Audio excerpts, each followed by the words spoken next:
ভাই মুখ শিপ করা যাইব? আরে ভাই আইয়েন আইয়েন আইয়েন খালি আছে আইয়েন আইয়েন। আচ্ছা ভাই, আচ্ছা আইতাছি।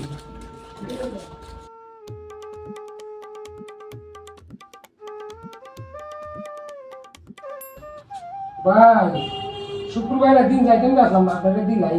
দিলাম জমা মারা গেলাম। ভাই হুম, আপনার সাফা যে গাতা ভাই আর কিটা করা যায় না? আপনার বীজ দেওয়া লাগবো। দো বীজ দো। এটা আর মুখের ভিতরে আর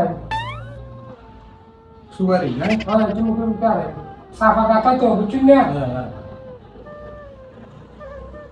এ ভাই আপনি যে এটা দিছুন, যদি আমার পেটের ভিতরে যায় না? দূর ভাই হালকাও একবার মুখের মাঝে দিছিলাম ফেট হয়ে গেছি এরপরে কিতা অবস্থা জানুন নি সকালে আসছে আগার পর এটা বাড়িছে বাড়িছে পর এটা দুই আবার নিয়ে আইছে। আরে ভাই কিটা হল? আরে ভাই হ এটা তো প্রতিদিন ওই দুইয়ের জন্য দিতে যায় এরা আগে পর দুইয়া আবার লুয়ে আবার দিয়ে দিই। দূর হইবা, তুমি তো কিটা কই না? দূর, আমি তো মুখের মাঝে দিছি।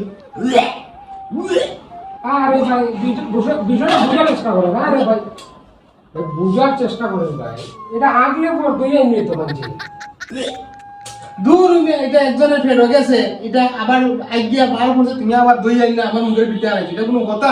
আরে ভাই সমস্যা কি মুখে পিঠে দিলে পেটে যাইতে পারে সকালে আগে দুইয়া লইয়া এরকম আপনারও দিছি। দূর হইবে, এটা কোনো কথা হইলো না, দেও না তোমার পুরা। আরে ভাই আমি আর শিবই করি না। আরে ভাই দূর হইবে। আরে আগে তো দুইয়া মেরে ভাই।